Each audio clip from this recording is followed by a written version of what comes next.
Joining us now is Alabama great Senator, Senator Katie Britt. Senator Britt, welcome back, ma'am. It's been way too long. You know, this whole thing, I'm just going to repeat. I'm not going to go through the whole debate I had with Rand Paul, although it was great fun, and he's a wonderful person, and I believe he's going to wind up voting for the bill. But really, the CBO itself acknowledges that there's at least $1.5 trillion or $1.7 trillion in mandatory savings, which is the most we've ever had in a single bill. And all of their deficit increase comes from bad scoring of the tax cuts. And so I think, you know, I just think maybe that's obvious, maybe it's not, but that's what you're voting against. And those tax cuts are not going to lose revenues. The ones 7 years ago didn't. Why would these? Absolutely. Look, this is going to continue to help us grow the economy. We understand what the vision was that President Trump laid out in front of us and what the American people said they wanted on November 5th. Ultimately, not doing this will be the largest tax increase ever on Americans.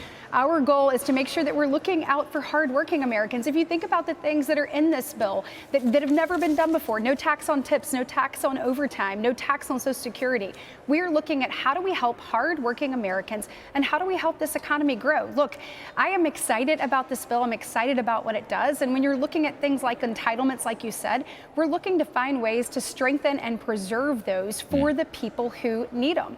So I think that we are seeing Republicans come together. We are working through issues, and I think ultimately we'll get this across the finish line because we know that the American people deserve this type of relief and deserve this type of opportunity that's all in this bill.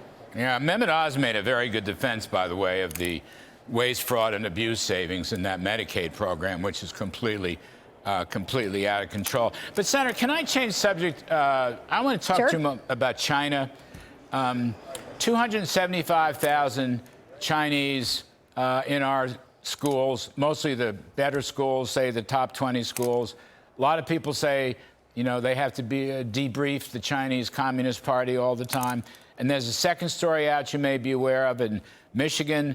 I guess 2 Chinese nationals were found in the Detroit airport bringing in fungus that would destroy crops. And they were traced back to the Chinese Communist Party. They were planted there, found in a terminal. So they're calling them agri-terrorists. I mean, this is more of China trying to subvert us. I know you've looked into this issue. What do you make of this?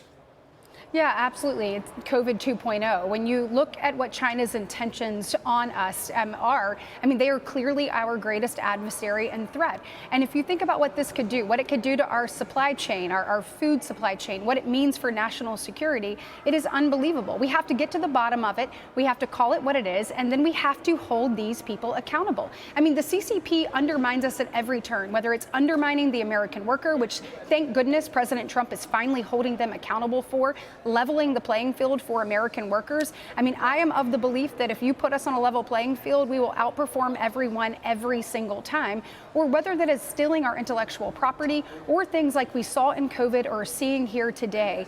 It is clear that the Chinese Communist Party is our ultimate threat, and I think we got to call it what it is, and then we need to hold these people accountable. Yeah, accountable is definitely. Just the last point, I mean, Mr. Trump talks about returning all the Chinese whether they have student visas or not, because they are subversive. And this new terrorism, agri-terrorism, I guess it may not be a new idea, but I hadn't seen much of it. You think we should send these kids back?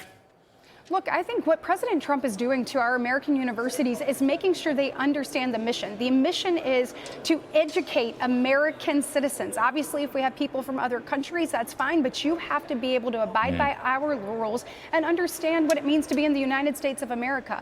Things like anti-Semitism and certainly agro-terrorism have no place in our nation. And guess what? This administration will not tolerate it, and that's what we need for the American people. Yes, yes, ma'am. Terrific stuff. We appreciate the wisdom. Senator Katie Britt of Alabama, thank you very much.